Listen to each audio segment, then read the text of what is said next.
અમદાવાદના ફાર્મ હાઉસમાં high profile રેવ party પર દરોડા. મોડી રાત્રે ચાલતી રેવ પાર્ટી પર પોલીસના દરોડા. ગુજરાતમાં દારૂબંધી માત્ર કાગળ પર જ રહી ગઈ. શરાબ શબાબની પાર્ટી માટે આયોજકો દ્વારા પાસ છપાવવામાં આવ્યા હતા. 15 લોકોને દારૂની મહેફિલ માણતા રંગે હાથ ઝડપી પાડ્યા. બોપર પોલીસે બાતમીના આધારે શીલત ઝેફાયર ફાર્મ હાઉસ પર પાડ્યા દરોડા. પાર્ટીમાં 15 જેટલા એનઆરઆઈ અને વિદેશી નાગરિકો મોજ માણતા ઝડપાયા. નાઇજીરિયન, આફ્રિકન, મોઝામ્બિકા અને કેન્યાના નાગરિકો પકડાયા. બોપલ પોલીસે તમામ 15 લોકોની અટકાયત કરી. કાલ અમદાવાદ ગ્રામ્ય પોલીસને એક ગુપ્ત બાતમી મળી હતી કે બોપલ પોલીસ સ્ટેશનની હદમાં ઝેફાયર સ્ટેજ કરીને એક ફાર્મ હાઉસ છે. આ ફાર્મ હાઉસમાં એક ગેરકાયદેસર દારૂની મહેફિલ થવાની છે અને આજે ડીજે પાર્ટી અને એન્યુઅલ ગેટ ટુગેધરની એવજમાં ઘણા બધા ફોરેન નેશનલ્સ ત્યાં ભેગા થવાના છે અને ત્યાં દારૂની મહેફિલ, દારૂ અને હુક્કાની મહેફિલ થવાની છે. આ બાતમીને આધારે અમે જુદી જુદી ટીમો બનાવવામાં આવી, જેમાં બોપલ પોલીસ સ્ટેશનની ટીમ, એલસીબીની ટીમ અને એસઓજીની ટીમ હતી. એ જુદી જુદી ટીમો એને અમારા બાતમીદાર અને અમારા ટીમના જે સભ્યો જે છે એ ઇવેન્ટના પાસ જે લઈને આ ઇવેન્ટમાં એન્ટર કર્યા હતા અને ઇવેન્ટમાં જે વસ્તુ ચાલતી હતી તમામ વસ્તુની માહિતીને આધારે જે અમે આ રેડ પાડવામાં આવી હતી. આ રેડમાં ટોટલ 20 લોકોની અટકાયત કરવામાં આવી છે. એ 20 લોકોમાં મેજોરિટી જે છે આફ્રિકન નેશનલ્સ છે, જેમાં સૌથી વધારે કેન્યાના લોકો છે અને તમામ લોકો જે અહીંયા જુદી જુદી યુનિવર્સિટીઝમાં ભણતા હતા અને અમદાવાદના જુદા જુદા વિસ્તારોમાં રહેતા હતા. ઓર જે એના સાથે સાથે આજે પાર્ટીના આયોજનમાં જે લોકો, તમામ લોકો જે હતા એ તમામની પણ ધરપકડ કરવામાં આવી છે. જે ફાર્મ હાઉસના જે ઓનર છે મિલન પટેલ, એની પણ ધરપકડ કરવામાં આવી છે. ઓર આજે કાવતરોમાં જે લોકો સામેલ હતા એ તમામને પણ અટક કરવામાં આવી છે. એ જે દારૂની સપ્લાય કરનાર 2 લોકો, અનંત રાજેન્દ્ર કપિલ અને આશીષ કાંતિલાલ જાડેજા, એ બંને મોટેરા વિસ્તારના છે, એની પણ ધરપકડ કરવામાં આવી છે. આ પાર્ટી જે એનો કહેવાનો હતો કે જે રીતે આ જે પાર્ટી એન્યુઅલ ગેટ ટુગેધરની એવજમાં હતી, પર એમાં મ્યુઝિક અને લાઇટ શો જેવું એની થીમ હતી અને સાથે સાથે પછી પાછળથી જાણવા મળ્યું છે કે એમાં દારૂ પણ સર્વ કરવામાં આવશે છે. રેડ અમારી ઘણી લાંબી ચાલી હતી. લગભગ અમે 11 વાગ્યાથી લઈને સવાર 4-5 વાગ્યા સુધી અમારી રેડ ચાલી હતી. અને જે પાર્ટીનો જે શરૂઆતનો જે સમય હતો આ લગભગ 8 વાગ્યાનો હતો અને આ 8 વાગ્યાથી સવાર સુધી ચાલવાની હતી આ પાર્ટી. ઓર આ દરમિયાન અમારી જુદી જુદી ટીમો એના ઉપર રેડ કરવામાં આવી છે. અમારી ટીમ ખરેખર એમનો જે પાસ હતો, આ પાસની ખરીદી કરીને ત્યાં પહોંચી હતી. આ પાસ એક વોટ્સઅપ ગ્રુપને મારફતે, એનો એક ક્લોઝ ગ્રુપ હતો, એ ક્લોઝ ગ્રુપના મારફતે વેચવામાં આવ્યો હતો. એ પાસ અમારી ટીમ ત્યાં ખરીદી કરીને જે ત્યાં આ પાર્ટીને અટેન્ડીને રીતે ત્યાં ગયા હતા અને પછી આ આધારે આ રેડ કરવામાં આવી હતી. પાસની 3 કેટેગરી હતી. પાસની જુદી જુદી કિંમત હતી. જે એક 2500નો હતો, એક અર્લી બર્ડ્સ માટે 700નો હતો અને જે એક જો ડાયમંડ કેટેગરીનો છે 25000નો પણ પાસ હતો. મેજોરિટી જે છે ગુજરાત યુનિવર્સિટીના છે. એ તમામ લોકોની જે આ પ્રકારની જે ગુના આચરિત કરવામાં આવતો, આ તમામની માહિતી અમે જે તે યુનિવર્સિટીમાં લિખિતમાં જાણ કરવામાં આવશે અને એની જે પણ કાર્યવાહી જે છે આ તમામ એજન્સી મારફતે કરવામાં આવશે.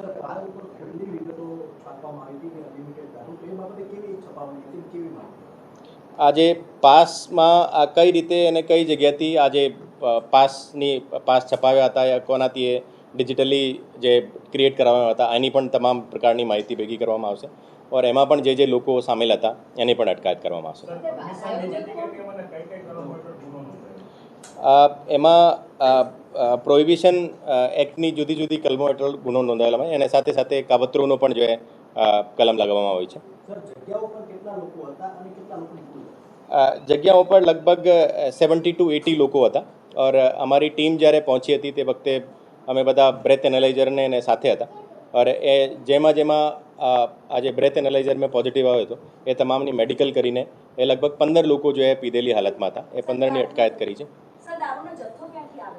આ દારૂનો જથ્થો અત્યાર સુધી જે દારૂ સપ્લાય કરનાર 2 લોકોની જે ધરપકડ કરી છે એમાં અનંત રાજેન્દ્ર કપિલ અને આશીષ કાંતિલાલ જાડેજા, એ બનાતી પૂછપરછમાં અત્યાર સુધીને આ ખબર પડી છે કે જો એ અમદાવાદ ને વિસ્તારથી જો આ દારૂનો જથ્થો લાવેલો છે અને અહીંયા સપ્લાય એને સંતાડીને રાખ્યો હતો અને જ્યારે પાર્ટી શરૂ હતી તે વખતે દારૂ સારું કરતા હતા. ખાસ તો આયોજક જે છે એ કોણ છે અને એને પહેલા બી કોઈ પાર્ટી આયોજન કરી કે ફર્સ્ટ ટાઈમ હતું એનું કોઈ કારણ હતું, કોઈ બર્થડે હતું કે તેના માટે સેલિબ્રેશન કર્યું? આયોજક જે છે એ જોન નામનો એક કેન્યન નેશનલ છે અને આ જે પાર્ટી જે હતી આ એક એન્યુઅલ ગેટ ટુગેધરની ફોર્મમાં હતી અને પહેલાં કોઈ એવી પાર્ટી કરેલી છે કે નથી જો આ અત્યારે પૂછપરછમાં સામે આવશે. મિલન પટેલનો બેકગ્રાઉન્ડની પૂછપરછ અત્યારે ચાલુ છે અને અત્યારે આ કાવતરૂના ભાગરૂપે જો એમાં ધરપકડ કરવામાં આવી છે.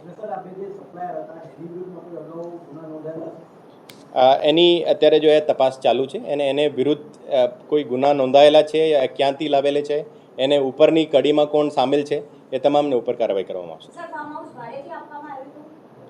હા, ફાર્મ હાઉસ જે છે આ એક દિવસ માટે ભાડેથી આપવામાં આવ્યો હતો અને એની કોઈ પરમિશન કોઈ પણ એજન્સીથી લેવામાં આવ્યો નથી. ટોટલ 51 બોટલ્સ જે ટોટલ દારૂ મળેલું છે એને ટોટલ જે મુદ્દામાલ જે છે આ લગભગ 7 લાખની આસપાસ છે અને બાકી બીજો પણ જો અત્યારે કબજો કરવામાં.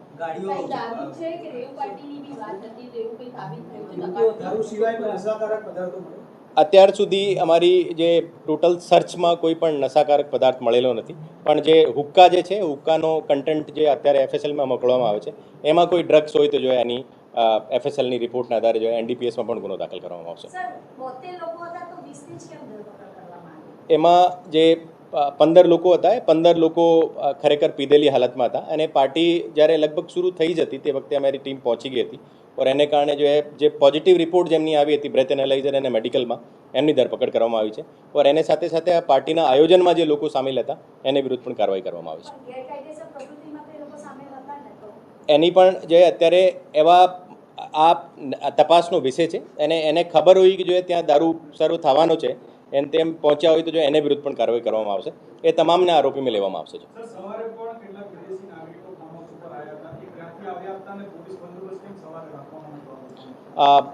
આ જે રેડ હતી ઘણી લાંબી સમય સુધી ચાલી હતી અને એમાં ઘણી બધી વસ્તુ કબજે કરવામાં આવી હતી અને એના પાસપોર્ટ એ તમામની વિગત એનો એકચ્યુઅલ નામ શું છે, બિકોઝ ઘણી બધી વખત જો એ ખોટા નામ પણ આપી શકે એવું શક્યતા હોય તો એ તમામની જે પૂછપરછ અને તમામની જે ડિટેલ વેરિફિકેશન માટે જો આ લાંબે સમય સુધી ચાલી હતી और ત્યાં સુધી એ લોકો ઘરે પહોંચ્યા ના હતા તો એને કારણે જો એના જે અહીંયાના જે ફ્રેન્ડ સર્કલમાં જે લોકો હતા એ બધા પણ ફાર્મ હાઉસમાં ત્યાં પહોંચ્યા હતા.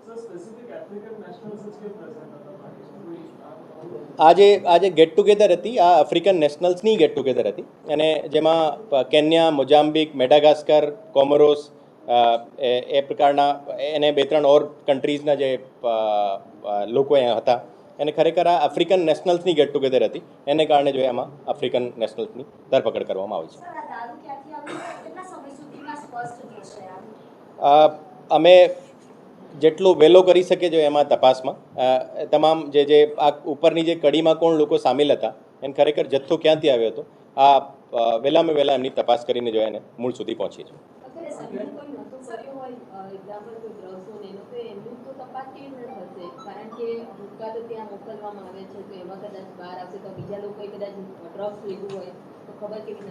અત્યારે જે છે આ જગ્યાની તમામ રીતે જો આ જગ્યા અત્યારે અમારા સીઝ કરેલી છે और આમાં કોઈ પણ વસ્તુ જો કોઈ 1 ગ્રામ પણ કોઈ જગ્યા મળશે તો જો આ રીતે એનો એફએસએલમાં જો રિપોર્ટ આવશે ને એને આધારે જો એના ઉપર કાર્યવાહી કરશું. જોનની જે વાત છે, જોને જે પાર્ટી ઓર્ગેનાઇઝ કરી છે એના પહેલા પણ આ પ્રકારની પાર્ટી થયેલી છે, મિલનનો આમાં કઈ રોલ છે કે કેમ એની કોઈ પૂછપરછમાં સામે આવ્યું છે? આ વિશે અત્યારે પહેલાં કોઈ પાર્ટી કરેલી છે કે નથી કરેલી છે આના તમામના વોટ્સઅપ ગ્રુપ્સ એની ફોનના ટોટલ અત્યાર સુધી 19 ફોન જે છે 19 ફોન સીઝ કરવામાં આવેલા છે. આ ફોનમાં જે પણ એફએસએલ રિપોર્ટથી માહિતી મળશે આ રિપોર્ટને આધારે જો અમે આગળની પણ કાર્યવાહી કરશું और એમાં પહેલાં કોઈ પાર્ટી થયેલી કે નથી એને વિશે જો આ ફોનને મારફતેથી જાણવા મળશે. ટોટલ 15 હુક્કા મળેલા છે અને 51 બોટલ લીકર મળેલી છે, 19 મોબાઈલ ફોન સીઝ કરેલા છે અને 1 કાર સીઝ કરેલી છે.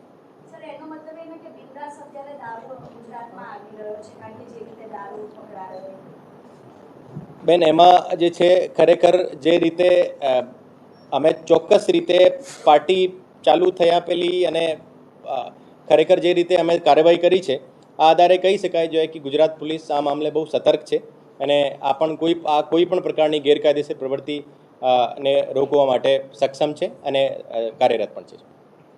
છેલ્લા કેટલાય સમયથી ભોપાલ પોલીસ સ્ટેશન એ વિસ્તારોમાં ઘણા સમયથી દારૂ પકડાઈ રહ્યો છે, તો એ બાબતનું કારણ શું છે અને નાખવાના પ્રયાસો કેવી રીતે કરે? બોપલ પોલીસ સ્ટેશન જે છે અમદાવાદના આઉટસ્કર્ટમાં છે. અહીંયા ઘણા બધા ફાર્મ હાઉસીસ છે અને તમામ ફાર્મ હાઉસ જે છે આ રિમોટ લોકેશન્સમાં છે અને એને આધારે ઘણા બધા જૂના કેસો થયેલા છે, પણ તમામ કેસોમાં જે અમારી પોલીસ છે અમદાવાદ ગ્રામ્ય પોલીસ જે તટસ્થ રીતે કાર્યવાહી કરી છે અને તમામ એમાં ઘણા બધા લોકોને આજ સુધી ધરપકડ કરવામાં આવે છે. એ તમામ જે મેજોરિટી એમાં જે સ્ટુડન્ટ હતા એના એજ્યુકેશનલ ઇન્સ્ટિટ્યુશનના પણ રિપોર્ટ કરવામાં આવશે અને એની જે પ્રવૃત્તિ એની એફઆઈઆરની કોપી પણ એને મોકલવામાં આવશે અને આગળની કાર્યવાહી જે ઇન્સ્ટિટ્યુશન્સ તરફથી કરવામાં આવશે. જે ફોરેન નેશનલ્સ છે એમના કોઈ ક્રિમિનલ બેકગ્રાઉન્ડ કે એવું કંઈ તપાસ થશે ખરી? ફોરેન નેશનલ્સનો ક્રિમિનલ બેકગ્રાઉન્ડ જે અત્યારે એની તપાસ ચાલુ છે, બિકોઝ એના કોઈ ક્રિમિનલ બેકગ્રાઉન્ડ કોઈ દિલ્હીમાં કોઈ બીજી જગ્યાએ કોઈ હોય તો એની અત્યારે સીસીટીએનએસને મારફતે એની ઇન્ફોર્મેશન લેવામાં આવશે. જે લોકો પોઝિટિવ નથી આવ્યા અને જે લોકો પાર્ટીમાં હતા એ લોકો સામે કયા પ્રકારની કાર્યવાહી થાય? જે લોકો પોઝિટિવ નથી આવ્યા એ પણ અમારી શંકાના દાયરામાં છે અને એને ઉપર પણ અગર કોઈ ડ્રગ્સની હાજરી આવશે યા એની જાણકારીમાં આ દારૂની મહેફિલ થતી હોય તો એને ઉપર પણ કાર્યવાહી કરવામાં આવશે.